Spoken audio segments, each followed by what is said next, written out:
Hello and welcome to South Jersey in Focus. I'm your host, Veronica Dudo. On this week's episode, we talk to the president of a nonprofit organization that helps those in need with many aspects of their lives, including physical and emotional support. Plus, a young singer-songwriter who's been performing at the Jersey Shore joins me to discuss her journey in the world of music. Celebrating its 60th anniversary, the Atlantic City Rescue Mission is a nonprofit organization dedicated to helping the homeless and those in need. Founded in 1964, the mission has grown significantly, now offering a range of services, including shelter, meals, and structured programs to support individuals in rebuilding their lives.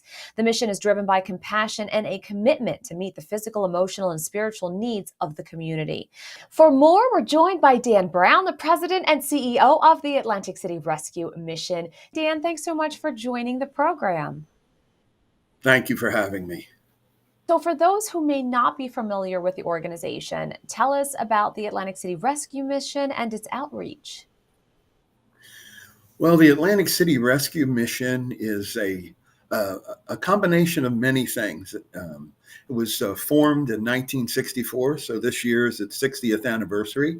And the mission statement of the rescue mission is to share the gospel of Jesus Christ, share the love and compassion and grace with those who have found themselves bound by broken and addictive lifestyles, essentially people who have fallen through the cracks. It's a wonderful opportunity that we have to be able to open the doors of the mission and allow those with all kinds of needs. We provide food, shelter, caseworking programs, vocational programs, which we're very proud of. And like I said, 60 years we've been doing this. And it's just a fantastic opportunity to be able to bring such grace into the community that has need.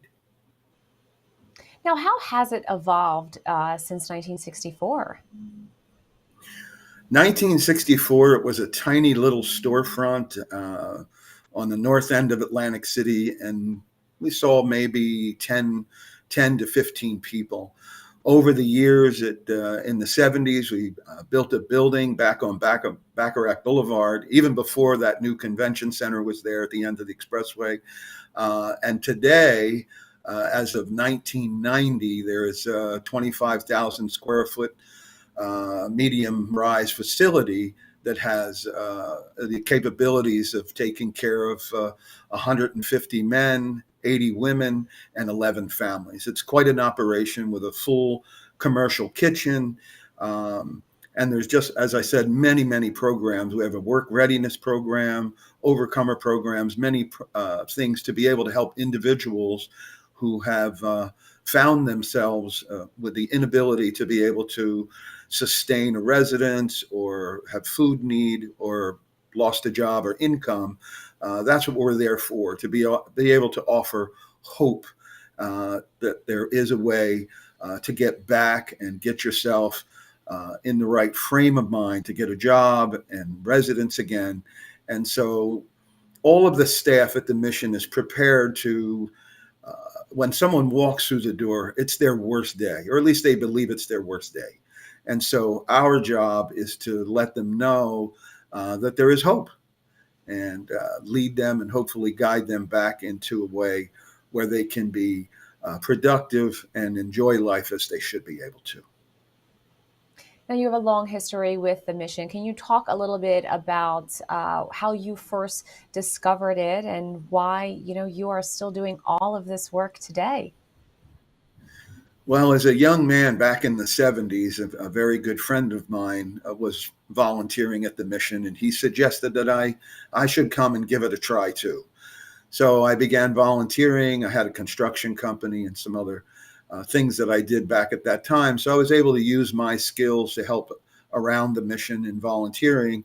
Later on, I was invited onto the board of trustees, eventually became the chairman of the board of trustees. And then in 2010, was offered an administrative position, which was quite interesting because I went home and said to the family, hey, well, you know what? I'm thinking about stopping doing all these other businesses and be the head of the mission. And it was an interesting look, but everybody came on board, and the rest is history. Can you share some of the most impactful success stories you've witnessed through your work? Oh my, there is many, many. We could talk for days about the amount of individuals that I have met over the years, and the impact that the mission has made on their lives. Um, One standout particular individual, and like I say, there's many, many success stories, but one particular individual, his name was Teddy. And when I met him at the mission, he had been involved in all kinds of horrendous activities. He had an alcohol addiction. He was shot 7 times and stabbed multiple times more. Everyone was afraid of him. He was a monster. His hands were, 3 times the size of mine. But after meeting him and seeing that, the lifestyle that he had fallen into really wasn't something that he wanted to be. And so Teddy went through our Overcomer program. He graduated. At the time, I was still on the board of trustees, and I was started a work program within my company to take anybody who graduated that Overcomers program and provide them training. And Teddy was one special individual. He was a gem just waiting to be polished, and he worked his way up to being my right-hand man within my construction company, and it was absolutely an amazing experience. And then, but to show you the kind of individual he became, there was an opportunity back at the mission for employment. And so he came to me one day and said, I'm grateful for everything that you did, but I'd like to go back and work at the mission. And he did, and he worked there at the mission until he passed away. It was an amazing individual, and still have great love for him, and I will never forget our time spent together. But that's just one of many, many stories like that. Hundreds of people who I've met over the years who have come from all kinds of backgrounds and all kinds of situations, but the mission really, and I want to give credit to God, and that's where credit is due in changing people's lives. We're just instruments. We're instruments, and we can love and we can give compassion and grace. And when they see it actually acted out through us, not just in words, there's a lot of people that talk and say things, and people aren't dumb. If they don't see it in your actions, if they don't feel it from what you're doing for them, they're not going to buy it. But fortunately for the staff at the mission, we have a lot of caring individuals, and it's just made so much wonderful impact in our community. As you mentioned, we could definitely talk for hours about all of the moving stories that, you have witnessed as well as the staff at the mission. But as you mentioned, the community is really important. What impact has the mission had on the local community since its inception? It's really the only shelter of its kind in southern New Jersey. So it provides an it's just an immeasurable service to the community by providing a safe haven for people who are finding themselves homeless and indigent.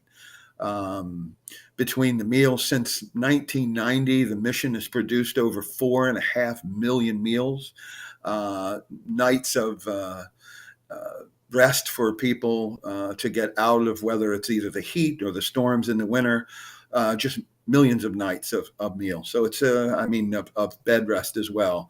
And then complementary programs to go along with that. So we ran a program for youth back about a decade ago that had 60 at-risk youth that were either heading towards incarceration or coming from.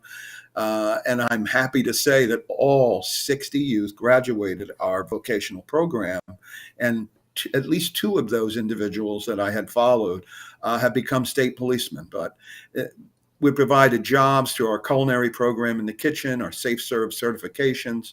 So every part of the mission of that building and our staff, we utilize to help people change their lives, have a bright future, and know that there's hope. Because when they walk through the door, they're crushed. It's the worst day of their life. They feel like they have no value at all. And so our job is to listen and then share with them the ways that they can improve. And of course, they have to work with us to help work towards that improvement and that end goal. Now, the mission is 99% funded by donations. Can you talk a little bit Yeah. about, some of the obstacles in that, and also how people could donate if they are interested? Yeah, it's an interesting dynamic that the mission has been for 60 years, just through donations. And you might have gotten a letter. It's in the mail asking for a donation to help a family with a story behind what we do. But we have noticed over the years that that particular kind of fundraising isn't impactful anymore. Some of the younger generations don't respond to those types of things. And also, educating, learning, and keeping data over the years, we see that during elections and certain things that happen in the world around us and with our country actually affect the donations as well. And so it's really important that people understand that we need to take care of our neighbors and anybody that we know, anybody on the street that we see. Um, they're our neighbors, and we need to show love and compassion there, and not judge how they got there. And so it's been an interesting dynamic this year. This year has been one of the hardest fundraising years in a few decades. When you compound having an election, and I understand everybody wants to put their funding behind their party and their candidate. I get that as well, and so that's really created a void. And I know that every charity is experiencing that as well. I know they all are, and so I would just want to encourage everyone, if you can, think about those around you. Think about taking care of the needs locally and within our country of how much we need to strengthen who we are. Because if we're going to ignore those that are in need around us, we're really in jeopardy of compromising our humanity. So, an easy way to donate to the mission is to go onto our website, www.acrescuemission.org, and there's a donation page, and you can click on the Donate Now button. And anything would really be wonderfully appreciated. There are other corporate donors that we work with, and there's a lot of great people who are trying to help. And so I just want to encourage people, please don't forget those in need. And the rescue mission has been fulfilling that need, that piece, for so long. And I would like to see us keep going another 60 years. Great. Dan, thank you so much for coming on and talking about the mission and its Sure. amazing work for the past 60 years. Thank you. And thank you so much for giving me the opportunity to talk about it.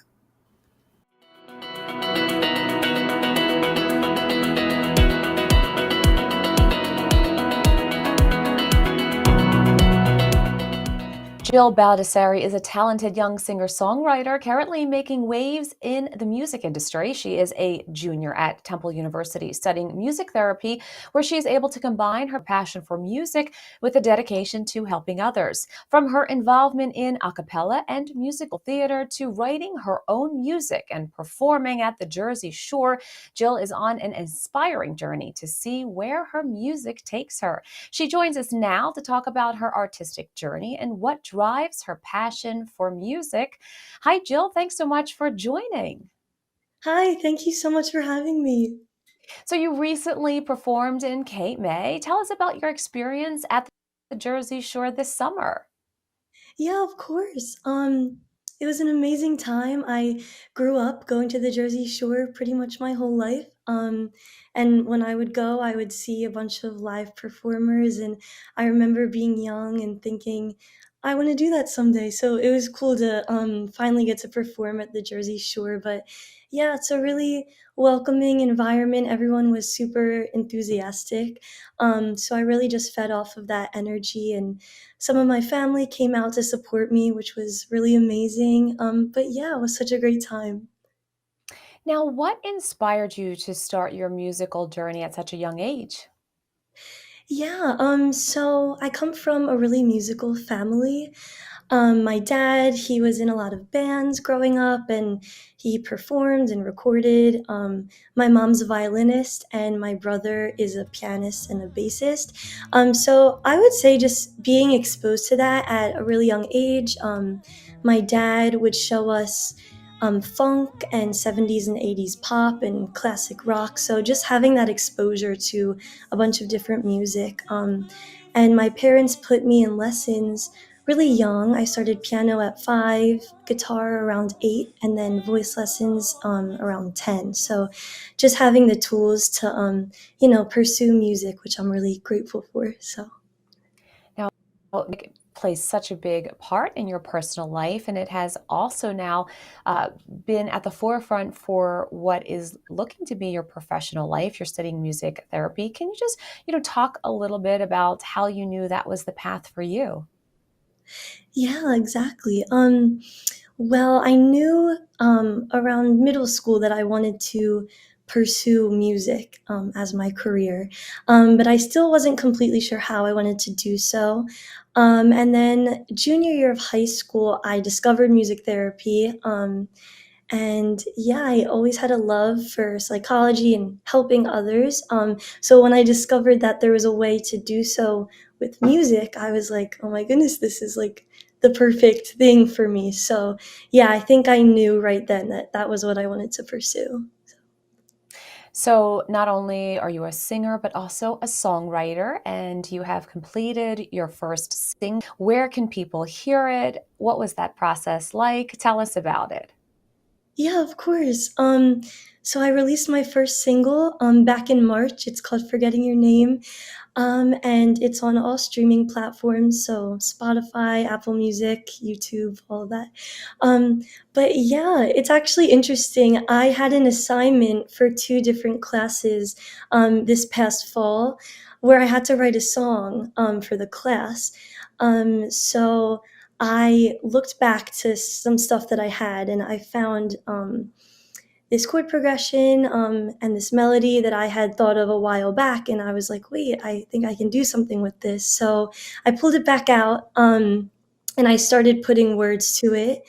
Um, and yeah, after that, it kind of just started pouring out of me and it came so easily and it was done in a couple weeks. So, and yeah, it was definitely an outlet that I needed at that time. So it was a really wonderful journey. And yeah.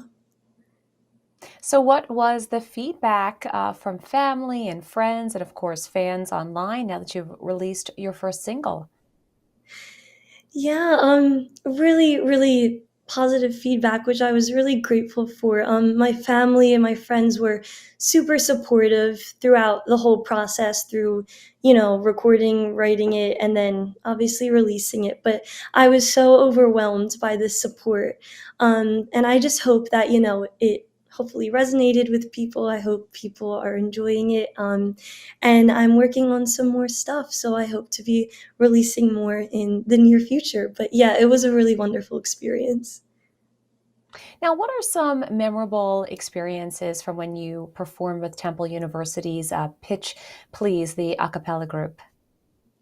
Yeah, so I joined Pitch Please this past school year, so when I was a sophomore.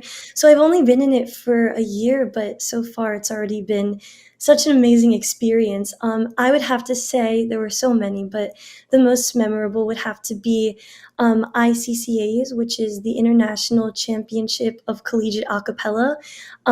So it is a competition if you've ever seen Pitch Please. Or Pitch Perfect, sorry, the movie. It's pretty much exactly that. Um, so basically, we prepared a 10-minute set, a mashup of different songs and choreography. Um, and then we got the chance to perform it in front of other universities. And the experience really brought us together. Since we only had about a month to put it together, we really came really close together and really bonded as a family to create something that was really special and it was super rewarding at the end. So, yeah. How do you balance your academic commitments with your music career and performances? Yeah, that's a good question. Honestly, it's a bit challenging. I think a lot of people don't realize this, but music therapy is a really rigorous curriculum, taking about like 8 classes per semester. So it is a lot, but I think that the most important thing is just, making the time for my own music and really prioritizing that, which is important because I love music therapy and school, but my own music is also my passion. So it's just important to prioritize that, even when, school gets busy. But yeah, so just, making sure to keep time for that too. Great. Can you share some insights into your songwriting process?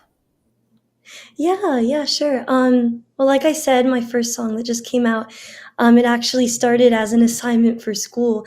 But I would say my general process is I think of, chord progressions or melodic lines, things that I really like. And then once I have that all figured out, I put words to it. And I usually get lyrics from journal entries that I wrote, or phrases in my notes app that I wrote down, or if I was talking to someone, or if I had a thought, I sometimes think, oh, like that would be a good lyric. So I write it down in my notes, and then I'll kind of just go back to that and see what I have, and kind of just put something together. So yeah. Which artists or songwriters have influenced your music the most and in what ways? Yeah, so many. Like I said before, my dad had exposed me to 70s and 80s pop and funk and classic rock at such a young age. So a lot of those, the Beatles, Fleetwood Mac, Michael Jackson, Earth, Wind and Fire, I grew up on. And now I would say I'm really into Tori Kelly, Leve. I love Stacey Ryan. Yeah, so stuff like that. I love jazz. Also grew up listening to a lot of Whitney Houston. So yeah, kind of just a bit of everything that's influencing my music. Now, what are your future aspirations and goals in the music industry? I would say that my biggest goal is I just want to sing for as many people as possible. Um, and I just want to continue writing music and releasing music, music that hopefully impacts people in some way and speaks to people. I just really want to release stuff that resonates with others. But yeah, just singing for as many people as I can and making an impact in that way, and also pursuing my music therapy career. So hopefully also making an impact through that. So kind of just releasing my own music, seeing where that takes me, and pursuing music therapy. So. So, you perform in the tri state area. Can people find out about your performances or learn more about where they can find your music? Yes, I have a website, jillbaldessarimusic.com. I'm also really active on my social media platforms, especially my Instagram, which is Jill Baldessari Music, also my YouTube. But yeah, my website and my Instagram is primarily where I'm posting where I'm going to be playing next, and I'm posting my schedules for my upcoming shows. So yeah, Great. Thank you so much, Jill, for coming on. thanks so much for having me. I appreciate it. Thanks for watching South Jersey in Focus. I'm your host, Veronica Dudo. We look forward to seeing you next time. Be sure to watch On New Jersey at ONNJ.com.